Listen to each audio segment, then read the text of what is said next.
Welcome, everyone. Today, we're listening to Mindfulness, Sexuality, and Relationships, an episode of Mindfulness, Sexuality, and Relationships. And I'm your host, Anita DeFrancesco, and my public group page and business is Tantra Wisdom. And today, I have a very, very special guest because she's in the Tantra business. Her name is Auman, and she is from Los Angeles. And today we're going to talk about her book and about tantric dating and how she got involved in writing this book and how she brings what's in the book to her personal dating. We're going to be talking about tantric dating versus conventional dating. And since the both of us are tantra teachers, we are going to share our thoughts. Good morning, Catherine. How are you? Good morning, Anita. I'm doing great. Yes. So let's talk a little bit. I have your book. What's funny is that, this book, you put it out about a year ago, right? That's right. On the Green Tower Press, which is your press company, I noticed as well. Yeah. And your publishing press company. It's funny because I saw it on my Tantra Wisdom group page, and I bought it about 2 years ago or a year ago whenever it came out. I went to Amazon, and I just, I have all these points in Amazon, and I said, oh, that looks like a good book. And it was funny that now we're connecting. And I'm so glad because I really wanted to explore the book a little further with who the author was, you, Catherine Auman. So tell me a little bit about who you are, how you got started. Catherine, let me give you a background on her. She is a licensed marriage and family therapist, works in as a spiritual psychotherapist, and is the director of the Transpersonal Counseling Center in Los Angeles. You have advanced training in traditional psychology as well as the wisdom traditions, and she's lived for a year at the Osho ashram in India. How was that experience? Tell me about that. I'm going to tell you about that. That was fantastic.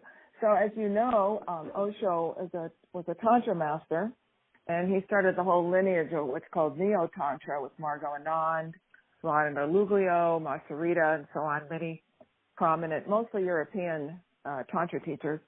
And I had been a follower of his for years, and then in 99, when my corporate career came to an abrupt halt, which looking back was a great blessing, I went to visit his ashram in India and ended up staying for a year. It was a full immersion in Tantra and meditation. It's just a fantastic experience. Now, how long ago were you there? How long ago did you do this?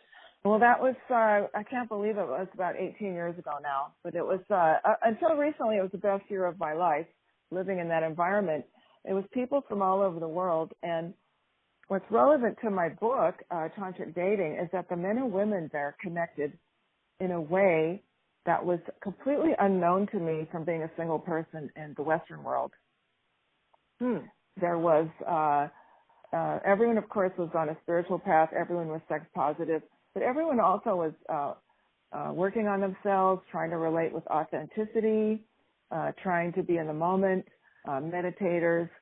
And it was a different kind of loving relating than I had ever experienced outside that environment. So that was 18 years ago when you were probably in your prime as far as dating goes. I'm in my prime now, Anita. You are? Yeah, but I don't know your age. Maybe you were like 18. How old were you when you went there? 17, 18, or were you young? No, I was older than that. But 18 years ago, we've come a long way with Tantra and what's happening in the world now as far as love and relationships. So 18 years ago, you really cut the surface then, sort of. You were introduced to it at a prime age that you were able to carry it into your career and carry that wisdom forth.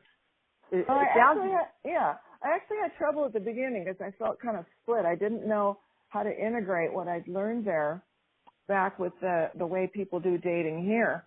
So over a series of years, I had a friend, we started a conversation about how to be spiritual people in the conventional dating world. And that's where Tantric dating was born, was a lot of my observations and discussing it with my friend about how could we incorporate more love and awareness into this online dating, consumer approach to dating that we find here in the West. Right. So now you came up with writing this book because of your experience. Exactly. Exactly. And my attempts to integrate, because I made all the mistakes in the book in the Western online dating world, and I always thought there's got to be a better way. It's got to have something to do with Tantra. So how about if you tell me what you've learned that's different with the Tantric dating versus conventional dating? And that is a chapter in your book. And I mean, I know it's a big difference being a Tantra teacher, but how do we integrate this? How do you do it? Tell me what's different. What's different? Let's talk about that. That's great. Thanks.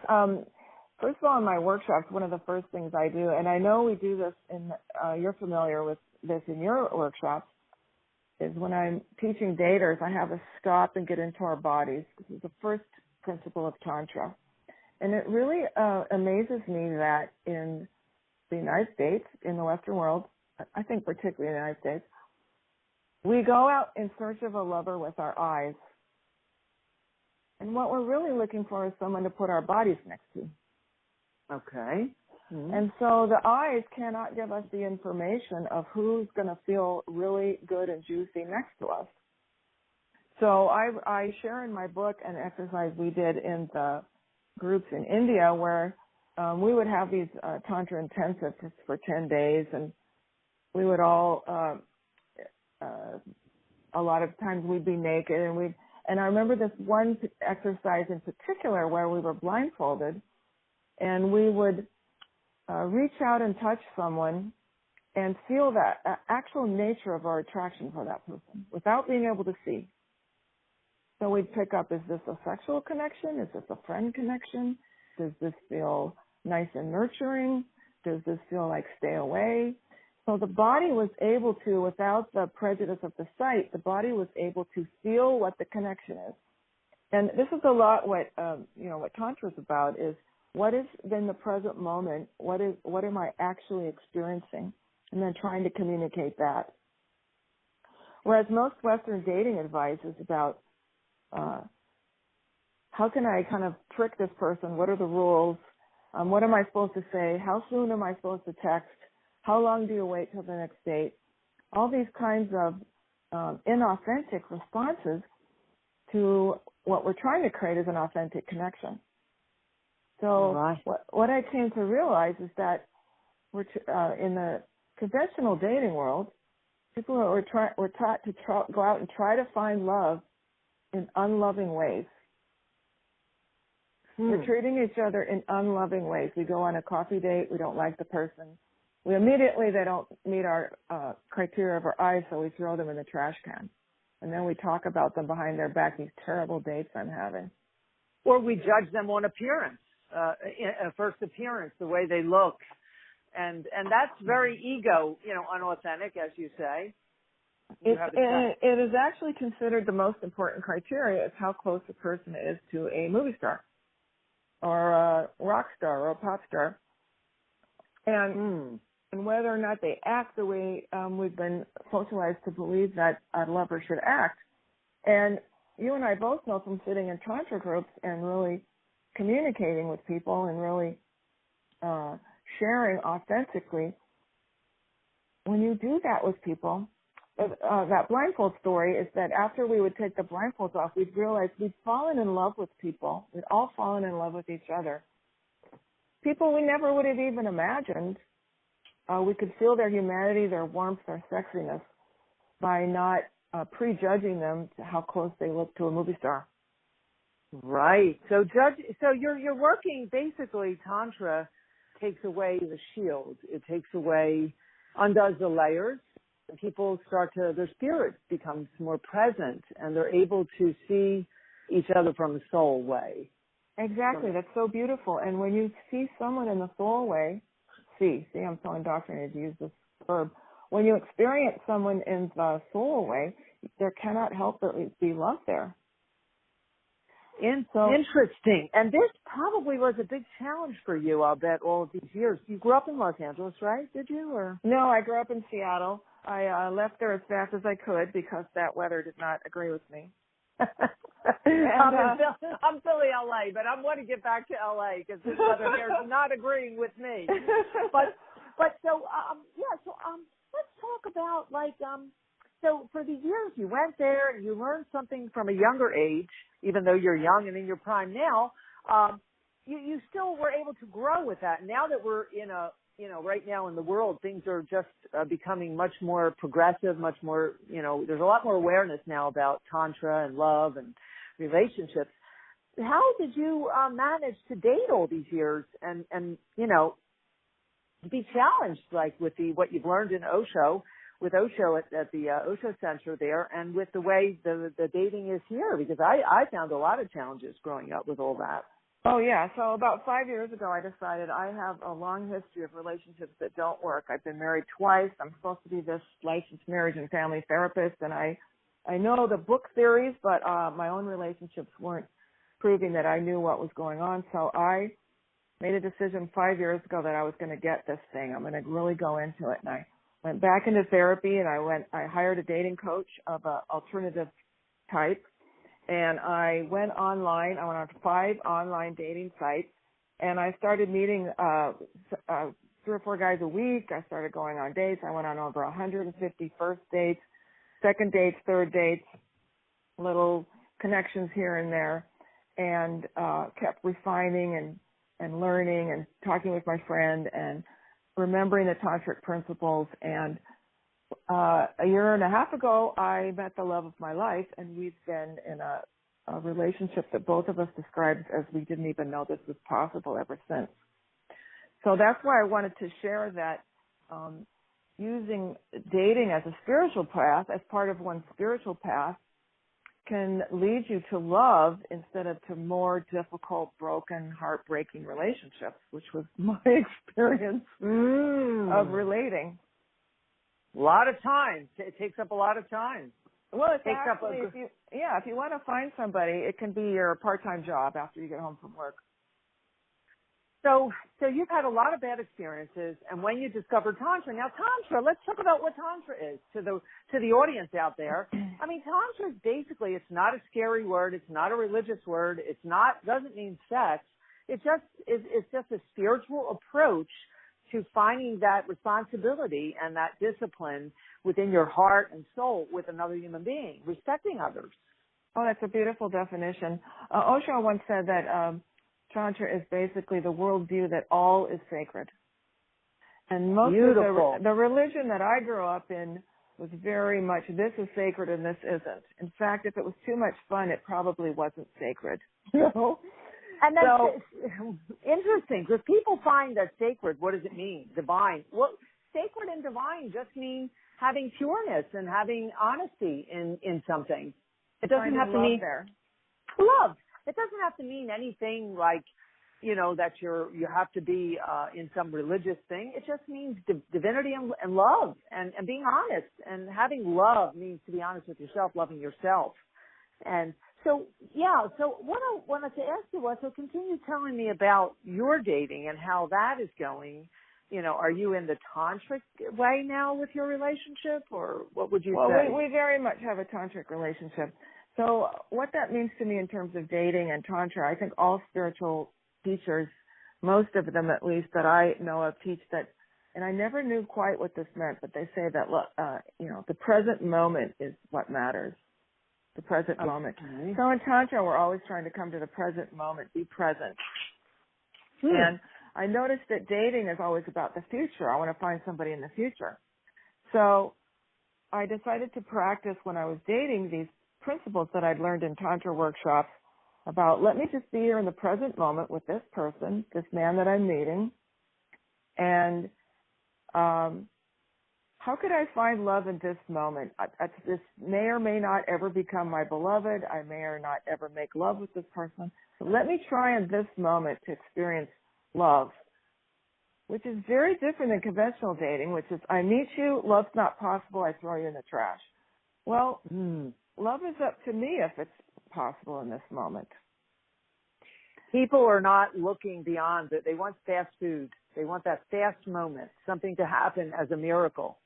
Exactly. So that we, especially as women, we've been taught that love's going to come to us as a miracle. It's going to ride in on the white horse. And I've been waiting for quite a long time, and I'd had, more than one guy ride in on a white horse, but it wasn't exactly Prince Charming. So I decided that as part of my spiritual path, I needed to become a more loving person. to attract love. Okay. So Okay. I use dating as a way to develop my capacity to love human beings instead of throw them in the trash can, which is what conventional dating recommends. So for you personally, how did you become a more loving person? What did you do? I would practice when I was on a date. I would practice, okay, my initial judgment comes up. He's too this, he's too that. And I would notice that that was in my way of seeing who this human being was. Because I remembered from these experiences at the ashram that if I had had a blindfold on, I would be able to feel this person's energy and feel, how does this connect? This was very hard at first because I was as brainwashed as everyone else that love looks a certain way, acts a certain way, talks a certain way. Actually, I was really, the guys I was most attracted to, everyone else was too because they were womanizers. Oh. You know, they've learned how to be attractive. But I would practice on a date, on these first dates, I would practice, if I weren't able to see, if I were blindfolded right now, if I were in my body and I would breathe deeply, like we do in Tantra, and I would just allow my body to feel what is the resonance with this person, and how can I honor them in this moment, which is exactly a Tantra exercise, which I'm sure you do in your workshop. How can this person and I be present in this moment? Right. Okay. So now you are working with a present moment. That's important. That's key. Yes. It's very different than conventional dating, which is, you know, a list of what you like, what you don't like, a list of where you'd like to travel someday, what are your plans for the future. Instead, the likelihood on a first date is that I'm probably never going to see this person again. So how can I use this to develop my ability to be present with another human being and not judge them by some conventional standard that society has sold me is what love looks like. Love looks like everything. Love looks like everybody. That's powerful. If I'm able to see clearly and not with prejudice, everyone's lovable. Right. And so you were able to learn how to do this through working with the present moment as your key number one, and letting go of the judgment that you have. Challenging my judgments, yes, which one thing I teach in my workshop, they're more entrenched in the dating world than they are in the world at large. At least the conscious community was probably tuning in today. The conscious community, we're all working very hard on ourselves to not be judgmental and have friends of all ages and friends of all sizes and ethnicities and so on. But in the dating world, we get very specific and very judgmental that this person needs to look like this. I know some conventional dating coaches have you make a list of exactly who you're looking for, and then by law of attraction, this person is going to totally show up. Do you think that's good, that dating coaches do that? Well, I think what it does is it keeps us from seeing the love that's right here in this present moment. Okay. It teaches or doesn't teach? Did you say teaches? Well, it's encouraging people to imagine that love is going to ride in on a white horse in the future, rather than me developing myself as a tantric person, which is love is already present with this person who's here now. And what I want to ask you is about, here's another one, self-love of yourself. Did you find that by being less, practicing not being judgmental toward a new date, how about your own judgmental toward yourself and the self-love you have for yourself? Did you ever work with that? Well, I did earlier on in my life, and I really felt that what was the problem between me and other people was not that I didn't love myself enough, it's that I didn't love other people enough. So I found it a little bit reverse from the contemporary wisdom, which I don't have a problem with, but for me, I found that by learning to love other people, then I was able to love myself more by observing myself acting in more loving ways. Wonderful. That increased my self-love. Wonderful. So in other words, go out there and love people, live in the moment, and watch watch the love come back to you. Well, yes, isn't that the tantric message? Yes, that is the tantric message. And people seem to think that what I find is that there's this whole judgmental thing is hate. And there's not enough, there's not enough, like you said, the present moment. Everyone wants to move fast, so they have a list. I want this, that, and the other. And it's very technical, and it's very ego. And there's no dissolving of that to come to the present moment. But I think that the more we work with just honoring that person, meeting someone, and just no matter who they are, no matter what they look like, no matter where they come from, they're all human beings. They're all loving human beings, right? Exactly. And we practice that in Tantra workshops because we sit and do, mostly G-rated exercises with people where we're just falling into the present moment and falling into more love and falling into the oxytocin bliss. And we're not as concerned in a workshop that this looks like Ryan Gosling or whoever. It's just like I want to be present with you and learn how to expand my capacities to be present. When you take that into the dating world, there's many more possibilities for love. Love is everywhere. I always joke with some of my students that Tantricas have many more potential lovers than an average person does. We have many more possibilities because we're not going by this conventional code of only that person. I have people here in Los Angeles who, there's 10 million people here, and they go, I can't find a lover here. There's no one here. I'm like, you have tried. Oh, I know. I heard that myself there for 20 years. I was saying that for a while until I realized, there's no one. But, if I come back to LA, I'll bet you I'll find so many people because we have a different way now, a different approach, a different way of looking at love and dating and human beings. I hope so. I hope that's spreading. Well, we're teachers. You're a teacher. I want to talk about that. What do you mean by, it's a chapter in your book, shouldn't trust chemistry and trusting your gut? Yeah, that's interesting because people always go with the chemistry and the gut feeling when they meet someone. Well, it's interesting because online almost everyone is looking for chemistry. And I find that this was first brought to my attention by a guy named Terry Gorski who writes about love addiction, drug addiction. He said, if you are standing there at a party and across the room, your eyes meet and you feel that surge of chemistry, he goes, turn around, run out of the room and get out of there as fast as you can because that's your worst nightmare. Really? And what that could mean, it could mean that this is unfinished business from your childhood. So an example of this that I give in my book is, we've all know this story of a woman or a man who's been beat up in childhood, and then they grow up and they're attracted to partners who somehow start beating them up, and we just can't understand that. Well, that's an unfinished attraction from childhood that's not particularly healthy. So all of us, I'm sure your listeners know, it's pretty common knowledge that we often attract partners who are like our parents. That could be a good thing or a bad thing.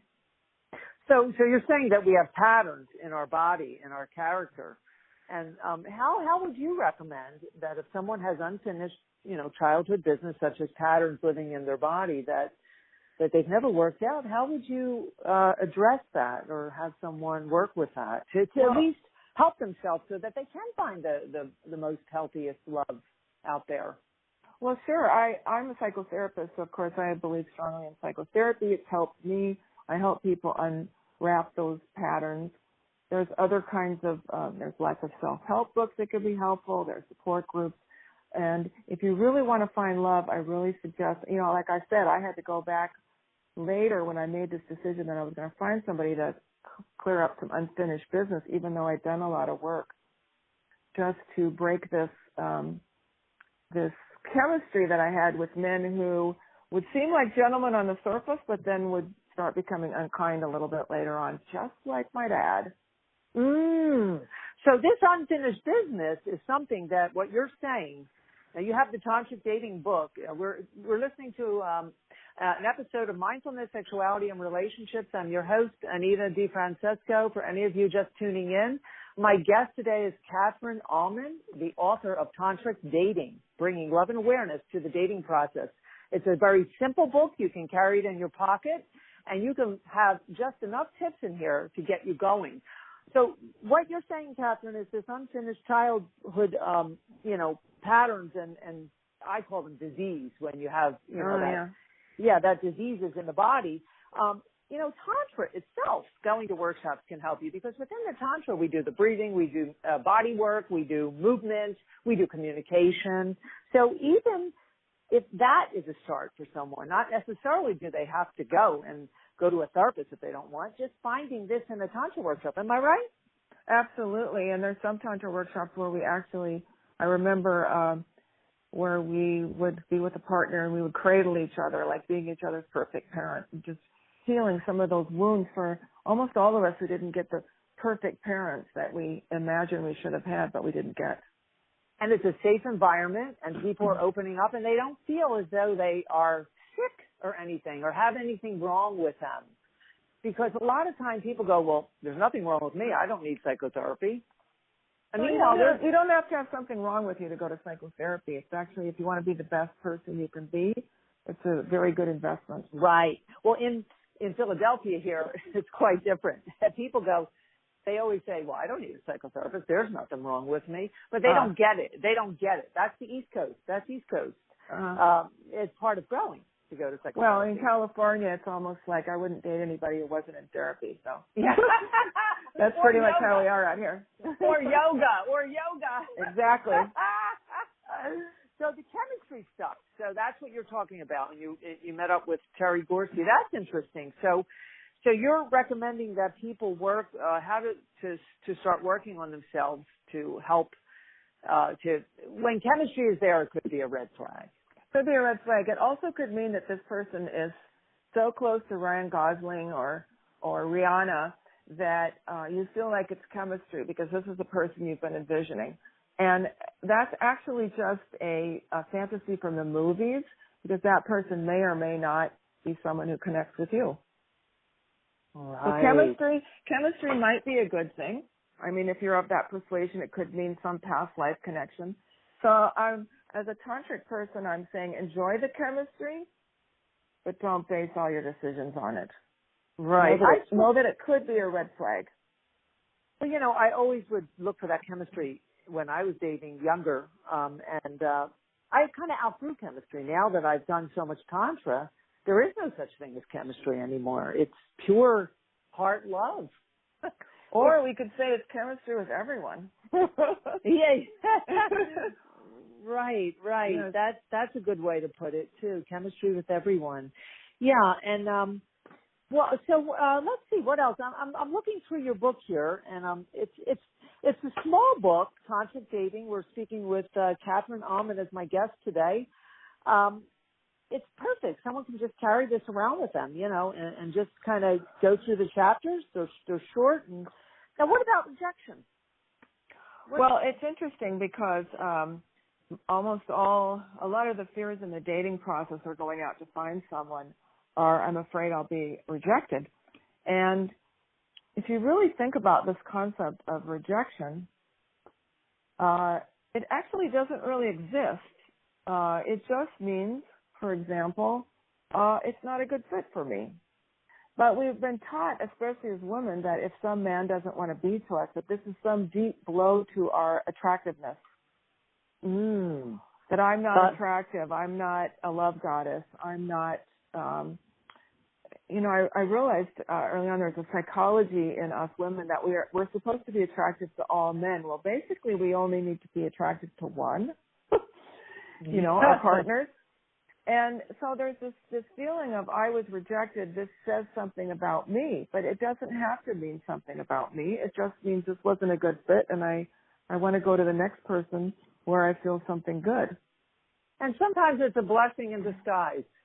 That is true. There's some 12-step thing about rejection is God's way of saving you or something like that. I can't remember how the old jingle goes, but it can be actually a good sign. Right. So being rejected doesn't mean you're being rejected. It means that maybe you have to turn inward a little bit more and find a little more self-love to attract someone that really honors that part of yourself. Maybe that person's feelings may not have been open enough to even go to the point of, stranger meeting stranger and just making love to life, so to speak. Some people are so blocked and numb that they can't even connect that part with someone else, and so the other person feels the rejection. The one who's giving the rejection, so to speak, doesn't even feel it because they're numb. Absolutely. To their heart. And also what it can mean in terms of me working my spiritual path is that perhaps I wasn't tuning into the energy that my body was telling me, which is that this person isn't really that into me. And I was hoping they would be, because my eyes were telling me this was a good candidate, but actually I wasn't really feeling that this person and I really weren't feeling as much of a connection as my mind was hoping we would feel. So this is why I really advocate taking Tantra classes to develop more of a consciousness in the body, not just the mind. Okay, and then being able to date from a perspective of what is my body telling me? Because, what do we want with our partners? We want to have beautiful connection, beautiful sex, and this comes from being fully present, fully embodied. So we want to be able to date to find someone that our bodies just feel yummy and want to be with. And I know dating for me for years was about finding somebody that my mind thought was a good candidate on paper, and then trying desperately to make it work even though it didn't feel good. So you were fighting with yourself all these years. I think many people in relationships are. And, and they call that working on the relationship, but it's really like this is very uncomfortable to be in. So by my years of studying Tantra, looking into the dating process and so forth, and finding my current love, our bodies just want to be together. We're in the present moment together, and it's everything I was looking for. So this relationship that you're in now, has it been going on for a while, or? It's been over a year, so it's been fantastic. So you feel like you've succeeded as far as the past relationships to the level you're at now, and becoming and learning to be the tantric lover, since you had a lot of experiences dating over the years. You said marriages and things. So you feel like that you're sort of getting it now, right? Yeah. I'm sorry. Being able to integrate the Western world, being able to integrate the way we are here with what you've learned. For Tantra. Yeah, that's one thing I want to pass on to your listeners and to my students is that if you're feeling like you're not getting anywhere, if you're feeling stuck, just keep trudging on, keep working on yourself, keep learning, because you can work through all this stuff. You can get to a place where you're happy. You can get to a place where you can attract a great love relationship. In my case, I took a lot of work, a lot of attention, a lot of breathing, a lot of workshops, Tantra workshops, sitting at the feet of teachers, but it is possible. It is possible. Right. So you, and you also learned from your experiences, and that's what awakened you to go to these workshops and learn Tantra and write a Tantric dating book, because you finally feel that you're coming to that point where you've done the work and you're there. And another thing, learning to listen to yourself is a big part of this. We have to learn to hear that voice inside that says, hey, it's okay, or it isn't okay, or what is it that I want?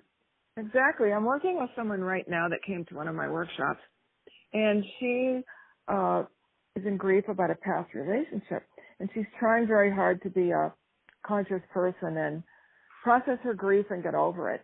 And what I learned from Osho and through Tantra is actually we don't want to process that and get over it so much as we want to truly be ourselves in this present moment with our grief. So even the grief is healing, and so you're actually teaching yourself in the moment and healing yourself in the moment. And this is self-love, which is who I am is fine. Okay. My actions might need some correction, but my feelings in this moment are fine. I don't necessarily have to go crying at work. That would be an inappropriate action, but to acknowledge that in this moment I'm in grief, in this moment I'm in fear, in this moment I am judging this person, and then I want to choose how I act based on correct action. And at the same time, you're not neglecting your own feelings and thoughts. Exactly. You're allowing them to be there, and you're aligning them, your thoughts, your feelings, your actions in a healthy way. And wouldn't you agree, Anita, that's part of the Tantric teaching, is that we, at this moment, we acknowledge, we share, we are with what is. Absolutely. I mean, the Tantric way is a way of understanding that you're a human being and there's a value to that. And that, yeah, go ahead.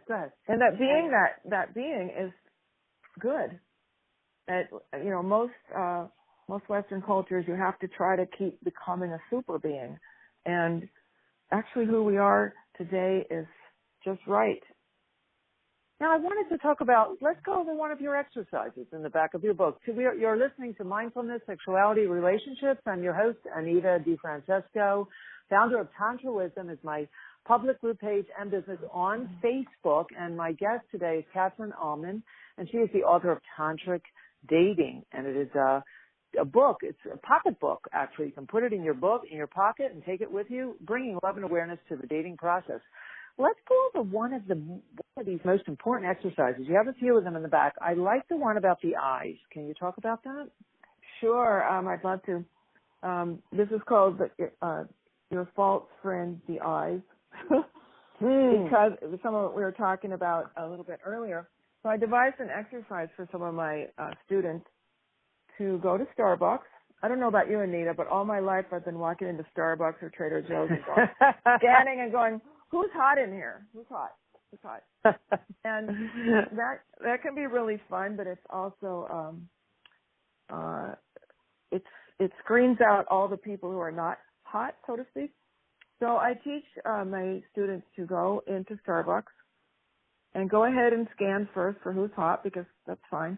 But then also notice who's attractive in ways that you have not been taught to see attractive. So, for example, you might scan and look, who in the people in here looks kind?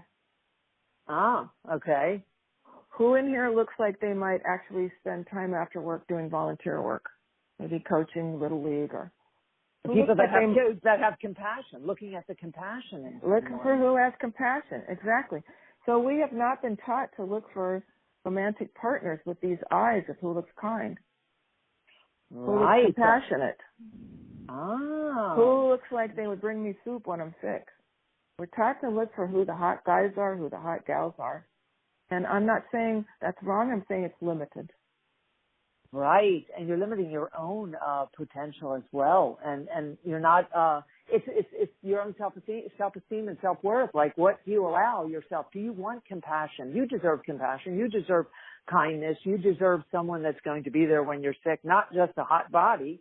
Exactly. And because the conventional world will teach you, if you pay too much attention to the media, that the only thing valuable about you as a single person is how close you are to a movie star. That's the only thing of value about you. This is very depressing to people who are trying to find love. So if we start training ourselves to be a person who looks for love, who looks for compassion, who looks for kindness, in addition to who's sexually attractive, we may find ourselves expanding with possibilities for ourselves for love.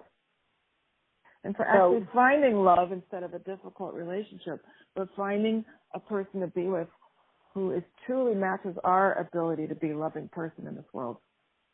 So you have two good points here. Being in the present moment, a lot of good points. And then this one, looking at someone, like you say, walking into Starbucks or wherever, and not directly looking at the physical of someone or the way they look and the way they're dressed, the Hollywood moment, but looking at someone that may be not even dressed well, and maybe you look at them and see that compassion that they might have that would meet the compassion within you, that would meet the needs that you have or are looking for, because you have to understand yourself to know what it is that you want. Otherwise, you're going to keep looking at the physical hot.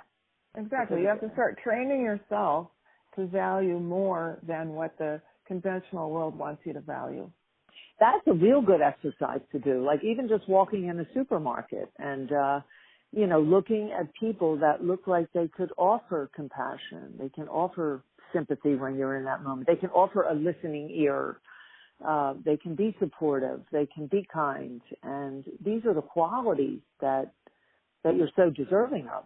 That make a good partner. I think this is a great exercise even if you're not single. One of my, I got a review on Amazon that said, I'm not even single and I like this book. So there you go. Well, you don't have to be single. Folks out there, this book is for anyone, and you can start this in your own present relationship to make it better. Is that right? Absolutely. So this book, as you said a couple of times, is small. You can read it in about an hour, but people have told me they do read it over and over because it's hopefully helps bring them back to the present moment, the Tantric worldview that this moment is sacred. This person I'm with is a sacred being and worthy of love. I'm worthy of love. Let's share that love. Interesting, really. So this is how you would teach a person to open up to more love through these different exercises. This is part of it, coming to your workshops, mine, and learning more how to be present with this person, loving this person. Someone once gave me the definition of tantric relationships as we're trying to be as present and loving as possible. We're not as attached as the mainstream is for how long that's going to last. So we can have a really intense, beautiful encounter with someone for an hour, a day, 6 months, and the quality of it was worth having. Love was there. Love. So basically, it's all about love. Basically, it's really all about love, but people are still learning out there. They don't know. So this book here, Your Tantric Dating Book, is for anyone, couples or people just getting in a relationship or singles. Bringing love and awareness, more love and awareness to life.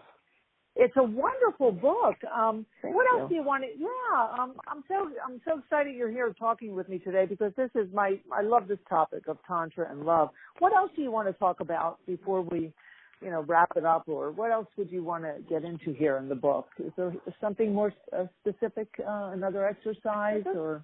I'd just like to kind of reiterate that the conventional dating world is about looking for love in the future. So it's all, even from the moment you go online, it's like, I'm setting up a date in the future. I'm hoping to meet them in the future. I'm going to fall in love in the future. And it's also about looking at, I used to have a hard time getting over relationships from the past. So we're in the past or we're in the future. But tantric dating would be about love is here right now. How am I not seeing it? Yes. My sunglasses are dirty. I can't see the beauty that's right in front of me. So rather than love is this hard thing to find that I'm searching all over 10 million people in Los Angeles trying to find, where is love in this present moment? And when I can develop myself as a person who can always find the love in the present moment, that radiance is going to attract love to me. That radiance. Even just carrying that inner statement within yourself, wherever you're going, love in the present moment. And this makes a loving world. Yeah. It makes a loving world. So if everyone's carrying that love, ability to love in the present moment with them, the world transforms. Wonderful, beautifully said. That is a wonderful note to leave us on today. Love in the present moment. All right. Anything else you want to add? Love in the present moment. I think that's a good way to capture this whole entire interview today, Catherine. Well, thank you so much, Anita. It's really been a thrill to be here. I've long been an admirer of your work, and you as a woman and a person. Hey, tell me how we can get in touch with you. How can people reach you? Well, I have a website. My website, my Facebook page, my YouTube channel, all under my name, which is Catherine, which is CATHERINEAUMAN. That's .com, or on Facebook. I have a whole YouTube channel with a lot of videos talking about love in the present moment, dating, all kinds of things, spiritual psychotherapy. And I send out a monthly newsletter, which people can also sign up for. Wonderful. My book, Tantric Dating, Bringing Love and Awareness to the Dating Process. Where is that available? On Amazon. Amazon. Okay. Mm-hmm.